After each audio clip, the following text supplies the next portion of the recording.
ഇവിടെ ഇന്നലെ നല്ലപോലെ സ്നോ പെയ്തിട്ട് രാത്രിയിൽ ഇത്തിരി സ്ഥലമെല്ലാം സ്നോ ആയിട്ട് കിടക്കുന്നുണ്ട്. ഇതെല്ലാം സ്നോ ആയിട്ടോ.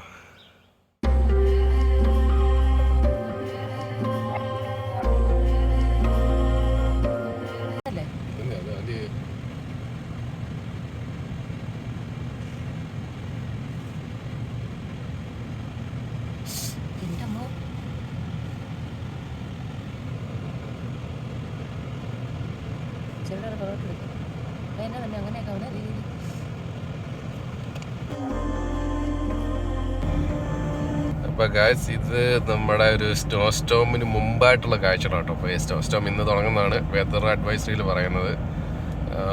2 to 4 inch സ്നോ വരും എന്നാണ് പറയുന്നത്. ടെക്സസിലൊക്കെ അത് ടെക്സസ് എന്ന് പറയുകയാണെങ്കിൽ സൗത്ത്, അതായത് നമ്മുടെ ഹ്യൂസ്റ്റൺ ഏരിയയിലൊക്കെ 2 to 4 inch എന്ന് പറയുമ്പോൾ ഇത്തിരി കൂടുതലാണ്.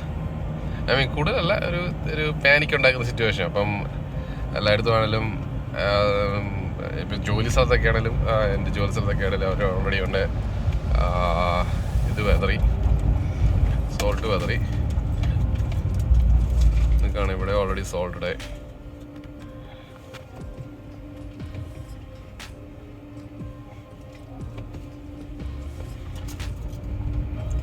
ഇവിടെയൊക്കെ ഓൾറെഡി സോൾട്ടായി. താഴെ കിടന്ന് പറയുന്നത് ക്രിസ്റ്റൽ സൈക്കിളുള്ള സാധനമുള്ള സോൾട്ടാട്ടോ. ഇതൊക്കെ സോൾട്ട് തന്നിട്ടുണ്ട്. അപ്പോൾ ഞാനിവിടെ വന്നിട്ട് 3 വർഷമായിട്ട് ആദ്യമായിട്ടാണ് ഇങ്ങനെ സോൾട്ട് വെതർ ഇതിൽ കാണുന്നത്. ഈ സ്നോ സ്റ്റോമും കാര്യങ്ങളൊക്കെ റെഗുലറി നമ്മുടെ ന്യൂയോർക്കിലും അതുപോലെ നോർത്ത് സൈഡിലൊക്കെ ഹാപ്പൻ ചെയ്യാനുള്ള കാരണം ഞങ്ങളതിന് അത്രയോ അറിയില്ല. നമ്മൾ വലിയ ഹെവി ആയിട്ടുള്ള എന്താണ് എത്ര 10ഉം 20 ഇഞ്ചൊക്കെ വരുമ്പോഴേ ഉള്ളൂ അവിടെ എല്ലാവരും പാനിക്കാവുള്ളൂ. അവിടെ അല്ലാതെ ഈ ചെറിയ ഉള്ള വരുമ്പോൾ ഒന്നും ആരും പാനിക്കില്ല. അപ്പോൾ ഇവിടെ ഇങ്ങനെ വരാത്ത സ്ഥലമായതുകൊണ്ട് അതുകൊണ്ടാണ് ഇവിടെ ഇങ്ങനെ ഇത് വരുന്നത്. അപ്പം എന്ത് പറയണേ, അവിടെ റെഗുലർലി ഇത് വരുന്നത്, അതായത് നമ്മളെ ഒരു നവംബറൊക്കെ തൊട്ടൊരു മാർച്ച് വരെ ഇത് നടക്കുന്ന സംഭവമാണ്. അതുകൊണ്ട് പിന്നെ അവിടെ അതൊരു പ്രശ്നമല്ല. അതിപ്പം ഒരു 10 ഇഞ്ചിലൊക്കെ താഴെയാണെങ്കിൽ ആരും വലിയ കയറൊന്നുമില്ല. 10 ഇഞ്ചല്ല, ഒരു 5 ഇഞ്ചിലൊക്കെ താഴെയാണെങ്കിൽ. നമ്മുടെ നാട്ടിൽ മഴ പെയ്യുന്ന പോലെയാണ് അവിടെ ഈ സ്നോയുടെ ഒരു ഇത്. ഇവിടെ സ്നോ എന്ന് പറയുന്നത്. അപ്പോൾ ഇത് തണുപ്പുള്ള കാരണം കൂടുതൽ നേരം സ്നോ ആയിട്ട് ഫോം ചെയ്ത് വരികയാണ്. എന്ത് പറയണം, ഈ പക്ഷേ ഞാൻ പറയില്ല, ഇപ്പം ന്യൂയോർക്കിലത് എപ്പോഴും നടക്കാം. അപ്പം നമ്മൾ അവിടെ കുറേ നാൾ ജീവിച്ചുകൊണ്ട് നമുക്ക് അവിടെ അറിയാം അവിടുത്തെ കാര്യങ്ങൾ തന്നെയാണ്. പക്ഷേ ഇവിടെ ഞാൻ പറയില്ല, ഇവിടെ വന്ന് ഞാൻ 3 വർഷമേ ഉള്ളൂ ടെക്സസ് വന്നിട്ട്.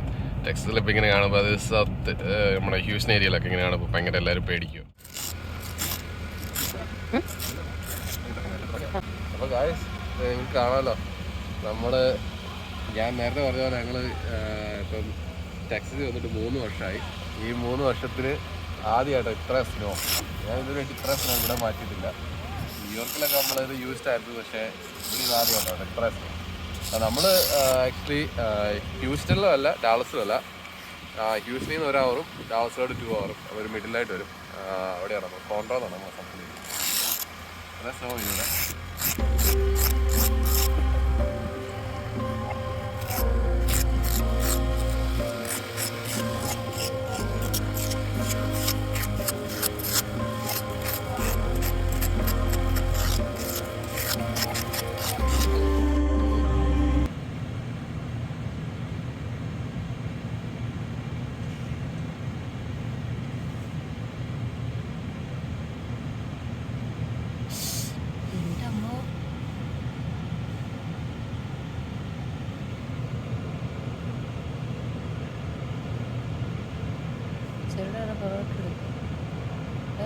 അങ്ങനെയൊക്കെ ആവുന്ന രീതിയിൽ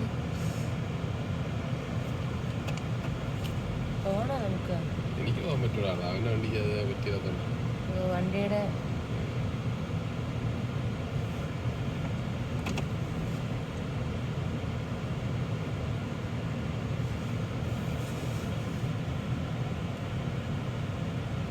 ഇതാണ് നമ്മൾ കണ്ടുകൊണ്ടിരിക്കുന്നത്. സോയിൽ പ്രശ്നമാണ്.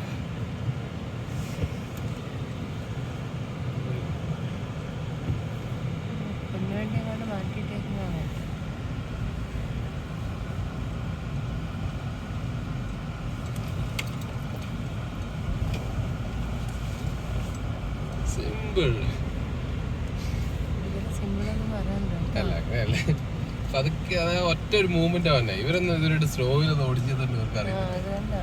ഒറ്റ മൂവ്മെന്റ് അതാണ്.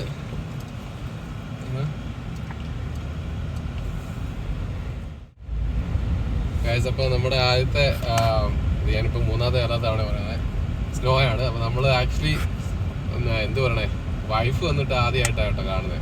വൈഫ് ഞാനുമായിട്ട് ആദ്യമായിട്ട് ഇങ്ങനെ ഒരു സ്നോ ഡ്രൈവ് പോകുന്നത്. ഇതിലൂടെ ഞങ്ങൾ സ്നോ ഡ്രൈവിനൊന്നും പോയിട്ട്, കാരണം നമുക്കിവിടെ അങ്ങനെ സ്നോ പെയ്യാറില്ല. ന്യൂയോർക്കിൽ അല്ലെങ്കിൽ അതുപോലെ നോർത്ത് പാർട്ടൊക്കെ ആയത് സ്നോ ഭയങ്കരമായിട്ട് പെയ്യുമായിരുന്നു, നമുക്ക് പോകാമായിരുന്നു. പക്ഷെ ഇവിടെ അങ്ങനെ പെയ്യല്ല. നമുക്ക് കറണ്ട് ലൈറ്റ് ഒന്നും ഇല്ല, അതുകൊണ്ട് ഒന്നും വർക്ക് ചെയ്യുന്ന പോലും ഇല്ല. നമ്മൾ ജസ്റ്റ് ഒന്ന് പെട്ടുപോയി കഴിഞ്ഞാൽ പെട്ട്, പക്ഷെ രണ്ടും കപ്പിച്ച് ദൈവത്തെ വിളിച്ചൊക്കെ പോകട്ടോ.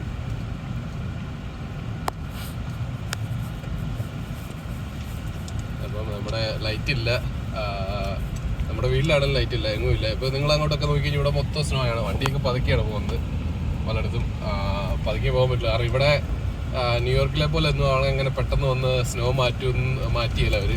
പിന്നെ അതുപോലെ തന്നെ സ്നോ മാറ്റാനുള്ള എക്യുപ്മെൻറ്റ്സ് ഇവർക്കില്ല. പിന്നെ അതുപോലെ സോൾട്ട് അവർ ആക്ച്വലി വെതറിയിട്ടില്ല. അങ്ങനെ ഒത്തിരി കാര്യങ്ങളുള്ള കാരണം ഇപ്പോഴും ഈവൻ നിങ്ങൾക്ക് കാണാൻ ഹൈവേയിലെല്ലാം ഇപ്പോഴും സ്നോ കിടക്കുകയാണ്. പക്ഷെ അവിടെയൊക്കെ ആയിരുന്നെങ്കിൽ അവരപ്പം തന്നെ ഇതെന്ന് പറഞ്ഞാൽ ഒട്ടും ഇല്ല കേട്ടോ, സത്യം പറഞ്ഞാൽ ഒന്നുമില്ല ഈ സ്നോ. അവിടുത്തെ കമ്പയർ നോർത്ത് സൈഡിലെ നോർത്ത് യുണൈറ്റഡ് സ്റ്റേറ്റ് ഇത് കമ്പയർ ചെയ്ത് നോക്കുമ്പോഴേക്കും ഇതൊന്നും ഒന്നുമില്ല. അവിടെയൊക്കെ എന്ന് പറഞ്ഞാൽ ഇതൊക്കെ ആക്ച്വലി നമ്മുടെ റെഗുലറായിട്ട് വരുന്നതാണ്. ഞാൻ അവിടെ ഒരു 10-15 വർഷമുള്ള താമസിച്ചുകൊണ്ട് എനിക്ക് അറിയാവുന്നതാണ്. അവിടെ നമ്മൾ ആക്ച്വലി 4 വീൽ ഡ്രൈവ് പോലും ഉപയോഗിക്കുന്നത്. നമ്മൾ ആക്ച്വലി ഉപയോഗിച്ചിട്ടുണ്ട്. എനിക്കുണ്ടായിരുന്നു, അവിടെ ഉണ്ടായിരുന്നപ്പോൾ എനിക്കുണ്ടായിരുന്നത് ക്യാമറ അതുപോലെ മറ്റേ മിക്കതും തന്നെ ഫ്രണ്ട് വീൽ ഡ്രൈവ് ഉള്ള വണ്ടികളാണ് ഉണ്ടായിരുന്നത്. അപ്പോൾ അത് വെച്ച് വരെ നമ്മൾ ഈ സ്നോയിൽ പോയിക്കൊണ്ടിരുന്നത്. അപ്പോൾ അതൊന്നും പ്രശ്നമില്ല. റിയൽ വീൽ വരുമ്പോൾ പ്രശ്നമാണ്, കാരണം റിയൽ വീൽ സ്പിന്നാകും. ഫ്രണ്ട് വീല് അധികം സ്പിന്നാകും, പക്ഷേ അത് നമ്മളൊരു ഒരു ഫ്ലോയിൽ അങ്ങ് പോയി കഴിഞ്ഞാൽ കയറി പൊക്കോളും. പിന്നെ നമ്മൾ സ്നോയിൽ നമ്മൾ ചെയ്യേണ്ട ഒരു കാര്യം എന്ന് പറഞ്ഞു കഴിഞ്ഞാൽ, നമ്മളെപ്പോഴും അധികം ഇപ്പം നമ്മൾ തെന്നി പോവുകയാണെങ്കിൽ ബ്രേക്ക് പിടിക്കാൻ പോയി കഴിഞ്ഞാൽ നമ്മൾ കൂടുതൽ ഇതാകുള്ളൂ. ബ്രേക്ക് പിടിച്ചിട്ട് കാര്യമില്ല ഫസ്റ്റ് സ്നോയിൽ, കാരണം ട്രാക്ഷൻ ഒന്നും കിട്ടില്ല, നമ്മളെ തെന്നി അങ്ങ് പോവുള്ളൂ. പിന്നെ അതുപോലെ തന്നെ നമ്മൾ ഓവറായിട്ട് ആക്സിലേറ്റർ ചെയ്ത് കഴിഞ്ഞാലും ഇതിങ്ങനെ പോവുകയുള്ളൂ. പിന്നെ ഓരോ ആൾക്കാർ ഷോ ഓഫ് ചെയ്യായിട്ട് അവരുടെ വണ്ടിക്കായിട്ട് ഇറങ്ങും, വലിയ ഹെവി ആയിട്ടുള്ള 4x4 അങ്ങനെയൊക്കെ ആയിട്ടുള്ള ഇറങ്ങും. പക്ഷേ ഈ പലർക്കും അറിയാം, കാരണം ഇവിടെ അധികം സ്നോ വരാത്തതുകൊണ്ട് പലരും ഇത് വലിയ അവരുടെ 4x4 കൂടി പോകുന്നൊക്കെയുള്ളതാണ്. പക്ഷേ 4x4 അല്ല, 6x6 അല്ല, 8x ഏത് വന്നാൽ പോലും സ്നോയിൽ വൺസ് ടയർ പെട്ടുപോയി കഴിഞ്ഞാൽ തീർന്നു, പിന്നെ നമുക്കൊന്നും ചെയ്യാൻ പറ്റില്ല. അത് നിങ്ങൾക്ക് കാണാം അവിടെ ലൈറ്റ്. ഫസ്റ്റ് ഓഫ് ഓൾ എങ്ങും ഇലക്ട്രിസിറ്റി ഇല്ല, അതുകൊണ്ട് നമ്മൾ നിർത്തിയിട്ട് പോകണം.